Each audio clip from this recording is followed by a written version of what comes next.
안녕하세요. 유나이티드 읽어주는 남자 정진입니다. 오늘은 프리미어리그 24라운드 웨스트 브로미치 알비온전을 앞두고 간단한 전술 프리뷰를 진행해볼까 합니다. 우선 이번 경기는 웨스트 브로미치 홈구장 더 호손스에서 치러지는 경기입니다.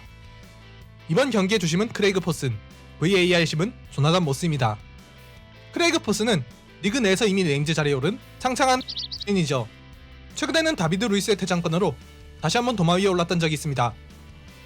상당히 엄격한 성향의 심판이고 카드를 꺼내거나 PK를 주는데 거리낌이 없는 심판인 만큼 각별히 주의할 필요가 있습니다. 다음은 주요 매치 이슈입니다. 웨스트 브로미치는 현재 2승 6무 15패로 리그 19위, 22 셰필드에 비해서도 승리가 적은 최악의 흐름을 보내고 있습니다. 지난 12월 슬라벤 빌리치 감독을 경질하고 빅샘, 샘 엘러다이스 감독을 선임했는데 그 이후로만 살펴봐도 1승 2무 8패로 굉장히 좋지 못한 상황이죠. 그런데 막상 그렇게 무시할 수만도 없는 것이 이번 시즌 리그 경기에서 맨시티, 리버풀, 첼시를 상대로 무를 거두는 강팀을 상대로 무과장 역할을 톡톡히 하는 도깨비 같은 팀이기도 합니다. 양팀의 상대 전적을 살펴보면 양팀은 지금까지 프리미어리그에서 25번 만났습니다. 유나이티드가 이 중 64%에 해당하는 16번 이겼고 무승부가 5번, 고도리가 4번 승리했죠.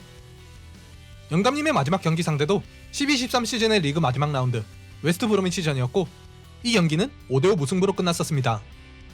다만 영감님이 은퇴한 이후 만난 11번의 맞대결 중에서는 유나이티드가 5회, 웨스트 브로미치가 4회 승리로 서로 비슷한 승률을 보이고 있고 유나이티드가 웨스트 브로미치에 패배한 모든 경기는 이 기간 동안 나온 것이었습니다.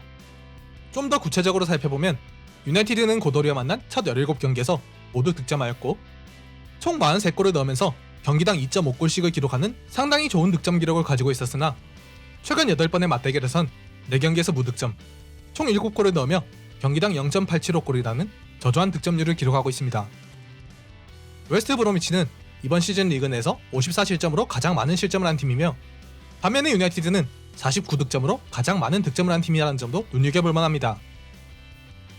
유나이티드는 최근 원정에서 13승 5무로 현재 18경기째 무패 행진을 달리고 있으며 솔샤르 감독 휘하에서 탑볼을 상대할 때보다 강등권 팀을 상대할 때 더 많은 패배를 기록하고 있습니다. 웨스트 브로미치의 샘 엘러다이스 감독은 그가 최초로 유나이티드를 상대했던 3경기 중 01-02 시즌과 02-03 시즌에 각각 한 번씩 볼튼 원더러스를 이끌고 올드 트래포드에서 유나이티드를 잡은 적이 있으나 2016년 2월 썬더랜드 지휘봉을 잡고 2대1로 승리한 것 이외에는 이후 치러진 22번의 유나이티드 상대 경기에서 5무 16패로 굉장히 약한 면모를 보이고 있습니다. 지난 11월에 치러진 양팀의 리그 맞대결은 슬라벤 빌리치 감독이 이끄는 웨스트 브로미치를 상대로 유나이티드가 로테이션을 가동하여 다소 고전하다 브루노의 PK골에 힘입어 승리했었습니다. 다음은 선수 각각에 대한 개별 이슈입니다. 에딘손 카바니는 이번 경기에서 만약 득점한다면 2019년 1월 PSG 소속으로 기록했던 것 이후 처음으로 3경기 연속골 기록을 세우게 되며 카바니가 유나이티드에서 기록한 첫 3골은 교체로 출전해서 최근의 3골은 선발로 출전해서 나온 기록이었습니다. 마커스 레시포드의 이번 시즌 리그 8골 중 6골이 원정 경기에서 나왔으며 이는 18-19 시즌과 함께 레시포드의 시즌 원정골 타이 기록입니다. 브루노 페르난데스는 리그에서 84분마다 공격 포인트를 기록하고 있으며 이것은 리그 역사에서 5골 이상 관여한 1685명의 선수 중 최고의 기록입니다. 또한 만약 프레드가 이번 경기에서 출전하게 된다면 그는 유나이티드 소속으로 100번째 경기에 출전하게 됩니다. 다음은 양팀의 부상 현황입니다. 홈팀 웨스트 브로미치는 단 한 명의 부상자밖에 없습니다. 레프트 윙으로 주로 뛰는 그레이디 디앙가나인데 문제는 이 선수가 웨스트 브로미치의 공격에서 마테우스 페레이라와 함께 차지하는 비중이 어마무시하다는 것입니다. 공을 전방으로 운반하는 과정에서 빠른 발과 드리블 능력을 바탕으로 돌격대장 역할을 맡는 선수인데 문제는 이 위치의 공백을 메꾸기에는 칼럼 로빈슨, 칼란 그랜트, 카밀 그로시츠키 등의 서브 자원들의 학생이 못내 아쉽다는 것입니다. 그나마 다행인 것은 겨울 이적 시장을 통해 로버트 스노드그레스가 보강되었고 왼발잡이 스노드그레스가 클래식 윙어 스타일로 왼쪽에서도 뛸 수 있다는 것이겠죠. 아무튼 디앙가나는 최근 훈련에 복귀하긴 했지만 부상 부위가 가속력과 직접 연관이 있는 햄스트링인데다가 7경기를 쉬었기에 경기 감각도 떨어져 있어서 아마 이번 경기는 출전하기 힘들 것으로 보입니다. 한편 유나이티드는 3명의 부상자가 있습니다. 각각 무릎 부상과 허벅지 부상으로 필 존스와 폴 포그바의 출전은 불가능하며 경기장 안에서 안 다치니 이제는 하다하다 경기장 밖에서 차를 끌고 나무에 박으며 또 다친 우리의 유리 에릭 바이는 훈련에는 복귀하지만 선발 출전할 가능성은 그리 높아 보이지 않습니다. 최근에 린델레프의 활약상이 나쁘지 않은 상황이기에 소셜의 감독이 무리해서 바이의 출전을 감행하진 않겠죠. 물론 웨스트 브로미치의 장신의 선수가 많고 린델레프가 공중볼에서 약한 면모를 보이는 만큼 바이가 깜짝 선발 출전할 가능성도 마냥 없다고만은 할 수 없을 것입니다. 다음은 웨스트 브로미치의 전술 경향 분석입니다. 웨스트 브로미치의 감독 빅샘, 샘 엘러다이스는 한마디로 정리하자면 얼러키 무리뉴 같은 감독입니다. 무리뉴의 전술 자체도 전술적으로는 시대에 뒤처졌는데 거기에 대해서 얼러키하기까지 하니 대충 어떤 느낌인지 쉽게 짐작이 가시지 않을까 싶습니다. 간단하게 말하자면 축구 자체를 굉장히 재미없는 차원으로 끌어내린 선수비 후역습, 롱볼 축구라는 스타일인데 전형적으로 언더독이 오버독을 잡는 방식인 뒤에서 잠그는 템백을 구사, 한 번에 넘기는 롱볼 전개를 통해 공을 장신 공격수에게 전달, 떨궈주는 공을 빅앤 스몰 투톱 조합에 세컨답 선수가 마무리 짓거나 측면으로 빼낸 뒤 크로스를 통해 다시 타겟맨에게 넘기는 방식으로 공격을 흔히 풀어나가죠. 중원의 창조성이 부족하기 때문에 공격의 주된 방향은 측면이 핵심이 됩니다. 겨울 이적 시장 막판에 갈라타사라이로부터 191cm의 장신 공격수 은바의 디아뉴를 데려와 이러한 아이덴티티를 확실하게 강화해 놓은 상황입니다. 한편으로는 전방 압박을 구사하기도 하는데요. 백퍼 라인을 제외하고 나머지 선수, 특히 중앙 미드필더들의 상황에 따라 전방에 강하게 압박을 걸도록 가담시켜 공을 일단 끊어내면 빠르게 치고 올라가 슈팅까지 마무리하는 방식으로 쇼 카운터를 잘 활용하기도 합니다.